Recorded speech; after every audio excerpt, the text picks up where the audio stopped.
Regular falsi is a method to find root of any given equation.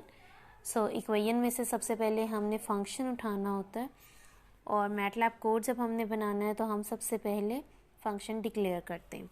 So function declare करने के लिए हमने function का कोई भी नेम लिख लेना है, like I am using FUNC func equals to, उसके बाद एट द रेट के सिंबल के साथ ब्रैकेट के अंदर हम अपने वेरिएबल्स डिक्लेयर करते हैं कि हमारे कौन से वेरिएबल हमारे फंक्शन में यूज़ हो रहे हैं। So we are having just x, so इसलिए मैं जस्ट एक्स यहाँ पे लिख रही हूँ। इसके बाद आगे हमने अपना फंक्शन लिस्ट कर देना है। मेरे पास फंक्शन है x multiply by e raise to the power x equals to 3। e raise to the power x को हमने कैसे लिखना है, इसके लिए हमारे पास एक बिल्ट इन फंक्शन है exp और ब्रैकेट के अंदर हमने इसकी पावर बतानी होती है, पावर x है, so I am using x with inside the bracket -3। So ये हमारा फंक्शन यहाँ पे डिक्लेयर हो गया। नेक्स्ट स्टेप हमेशा होता है कि आपका जो भी इंटरवल है आप वो डिफाइन कर दें। सो हम इंटरवल यूज़र से लेंगे, यूज़र टेबल बनाएगा और उसके अकॉर्डिंग जो 2 वैल्यूज़ आ रही होंगी वो हमें देगा। सो वैल्यूज़ इनपुट करने के लिए लेट सपोज हम एक इंटरवल की वैल्यू को x1 कह देंगे और सेकंड को हम x2 कह देंगे।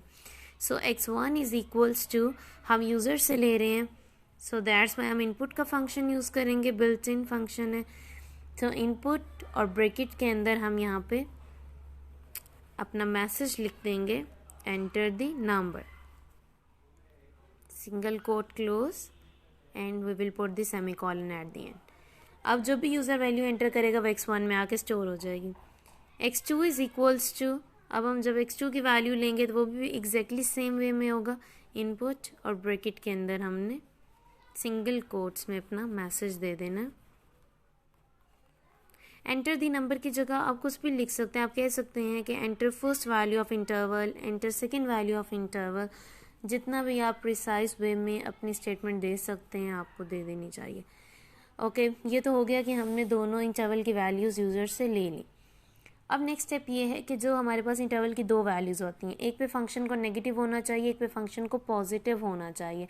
अगर फंक्शन दोनों वैल्यूज़ पे नेगेटिव है या दोनों पे पॉजिटिव है तो इट मीन्स कि हमारा रूट वहाँ पे एग्जिस्ट नहीं करता। So first thing is always to check कि अगर हमारे पास फंक्शन एक वैल्यू मीन्स जो x1 है उस पे और जो हमारे पास फंक्शन x2 पे आ रहा है, अगर हम उसकी वैल्यूज़ को मल्टीप्लाई करें it must be less than 0। It means के एक पे नेगेटिव और एक पे पॉजिटिव होना चाहिए फंक्शन को। अगर ऐसा है तो अब हम क्या करेंगे, अपनी आइट्रेशन स्टार्ट कर देंगे। आइट्रेशन स्टार्ट करने के लिए मैंने यहाँ लूप लगा दिया है और लूपिंग वेरिएबल हमारे पास है n। सो n हमने स्टार्ट किया 1 से और मैक्सिमम लूप हमारे कहाँ तक जा सकते हैं 200। आप यहाँ कुछ भी लिख सकते हैं, 1000 भी लिख सकते हैं, 2000 भी लिख सकते हैं। सो आई थिंक कि मैक्सिमम आइट्रेशंस हमारी 200 तक जा रही होती हैं, जिस तरह का हमारा एक्सप्रेशन है इससे ज़्यादा नहीं जाएगी, तो that's why I am using 200। उससे नेक्स्ट स्टेप पे हमने वैल्यू कैलकुलेट करनी होती है फर्स्ट आइट्रेशन की, means we are suppose to write the formula here. So formula में लिखूंगी x is equals to, regula falsi का हमारे पास फार्मूला होता है xn+1 इक्वल्स टू xn। सो यहाँ पे हमारे पास x2 आ जाएगा माइनस, इसके बाद हमारे पास फ्रैक्शन है और फ्रैक्शन के साथ एक टर्म मल्टीप्लाई भी हो रही है। सो दैट्स वाई हमने यहाँ पे 3 ब्रैकेट्स ओपन करेंगे। सबसे पहले इसमें न्यूमिनेटर देंगे, तो न्यूमिनेटर में हमारे पास आ रहा है x1 minus x2, bracket close, divided by, denominator देंगे। डिनोमिनेटर में क्या होता है हमारे पास function at x1 minus function at x2, bracket close. अब हमारे पास सेकंड ब्रैकेट क्लोज करेंगे कि हमारे पास ये फ्रैक्शन कंप्लीट हो गई है, ये फ्रैक्शन मल्टीप्लाई हो रही है हमारे पास फंक्शन x2 से पे, तो हम लिखेंगे फंक्शन और विद इन द ब्रैकेट हम लिख देंगे x2, ब्रैकेट क्लोज। और अब जो हमारी आउटर मोस्ट ब्रैकेट थी उसे क्लोज करेंगे, सेमीकोलन पुट करेंगे, नेक्स्ट लाइन पे आ गए। अब नेक्स्ट लाइन पे आने के बाद हमने चेक करना होता है कि जो हमारे पास x कैलकुलेट हुआ है उसके ऊपर फंक्शन कैलकुलेट करना है। अगर फंक्शन अप्रॉक्सीमेटली 0 आ रहा है तो स्टॉप करके कह देंगे this is the root, otherwise हम नेक्स्ट आइट्रेशन पे जाएंगे। सो ये चेक करने के लिए कि क्या इस पर्टिकुलर वैल्यू x के ऊपर फंक्शन 0 आ रहा है कि नहीं, हम इफ़ की कंडीशन लगाएंगे। इफ़ की कंडीशन में हम लिखेंगे absolute value whether it is positive, whether it's negative. Absolute value हमारे पास जो आ रही है फंक्शन एट एक्स की, that absolute value must be less than 0.004 भी लिख सकते हैं आप, और अगर आप लिख दें 1e-4 तो इसका भी मतलब है कि आपका फंक्शन जो है वो अप टू 4 डेसिमल प्लेसेस 0 आ रहा है। ठीक, सो इस तब क्या करेंगे, अगर वो लेस देन ये आ गया इस वैल्यू पे, तो इसका मतलब है हमें ब्रेक कर देना चाहिए, हमें अपना यहाँ पे इस लूप से बाहर आ जाना है, और हम यहाँ पे इफ की स्टेटमेंट एंड कर रहे हैं। इसके बाद होता है कि अब हमने अभी इंटरवल चेंज करना है। सो इंटरवल चेंज करने के लिए हमने कंडीशन ये लगानी है कि जो आपके पास फंक्शन की वैल्यू आ रही थी x1 पे, अब उसका हमने प्रोडक्ट ले लेना है फंक्शन की वैल्यू जो आपके पास आ गई है x पे, इसके साथ। अगर इन दोनों का प्रोडक्ट आ गया नेगेटिव, इट मीन्स कि इन दोनों के साइन क्या है, ऑपोजिट। ऑपोजिट साइन है तो इट मीन्स ये इंटरवल हमने रखना है, तो हम किसको रिप्लेस करेंगे, x2 को। x2 को हम रिप्लेस कर देंगे न्यू वैल्यू x से, सेमीकोलन। एल्स अगर ऐसा नहीं है, इन दोनों का आंसर पॉजिटिव आ गया, इट मीन्स कि अब x का साइन x1 के साथ मैच हो गया, तो ऑपोजिट साइन किस में होगा, x2 में। तो न्यू इंटरवल x2 और x का बनेगा, तो हम किसको रिप्लेस करें, x1 को। x1 इक्वल्स टू x लिख देंगे एंड सेमीकोलन। यहाँ पे हमारी ये इफ़ की स्टेटमेंट एंड हो गई। इसके बाद हमारा यहाँ पे फॉर लूप भी एंड हो गया, बिकॉज फंक्शन कैलकुलेट करने के बाद दोबारा लूप ने ऊपर चले जाने। हमने लाइन नंबर 4 में इफ़ की स्टेटमेंट दी थी। सो इफ़ की स्टेटमेंट दी थी तो एल्स भी देंगे, क्योंकि इफ़ में हमने ये चेक किया था कि अगर दोनों का साइन ऑपोजिट है तो वो ये सारी बॉडी इस कंडीशनल स्टेटमेंट की जो है उसे एग्जीक्यूट करे। लेकिन अगर दोनों का साइन सेम आ गया और ग्रेटर आ गया, इसका मतलब है हमें एक मैसेज डिस्प्ले कराना चाहिए स्क्रीन पे कि यहाँ पे कोई रूट एग्जिस्ट नहीं करती। सो मैंने पहले भी एक वीडियो में बताया था, इनपुट आउटपुट की वीडियो आप देख सकते हैं, कि अगर सिंपल आपको कोई स्टेटमेंट प्रिंट करानी है स्क्रीन पे तो आप DISP का फंक्शन यूज़ कर सकते हैं। सो यहाँ पे हम लिखेंगे नो रूट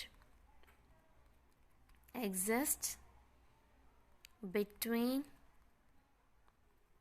गिवन इंटरवल, कि जो इंटरवल यूज़र ने एंटर किया है उसमें हमारे पास कोई भी रूट एग्जिस्ट नहीं करे, सेमीकोलन नेक्स्ट लाइन। सो हमारा इतना ही था, क्योंकि हमने यहाँ पे ये कर दिया, एल्स दे दिया, एल्स आया है तो इसके बाद हमने एंड भी देना है, क्योंकि इफ एल्स का जो आपके पास है ब्लॉक, इसको एंड स्टेटमेंट की ज़रूरत होती है। अब हम इसको रन करेंगे and we will check our output.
हमने प्रोग्राम रन किया और हमारे पास आ गया एंटर द नंबर। सो इसका जो इंटरवल, अगर हम टेबल बनाएं तो इंटरवल 1 और 1.5 आता है। सो मैं फर्स्ट वैल्यू 1 दे रही हूँ, और अब जब सेकंड वैल्यू वो मांग रहा है तो हम 1.5 एंटर करेंगे। अगर आप यहाँ कोई भी ऐसी वैल्यू दे देते हैं जो कि इसके अलावा कहीं इंटरवल पे आ रही है तो वो आपको बता देगा कि इसमें कोई रूट एग्जिस्ट नहीं करती।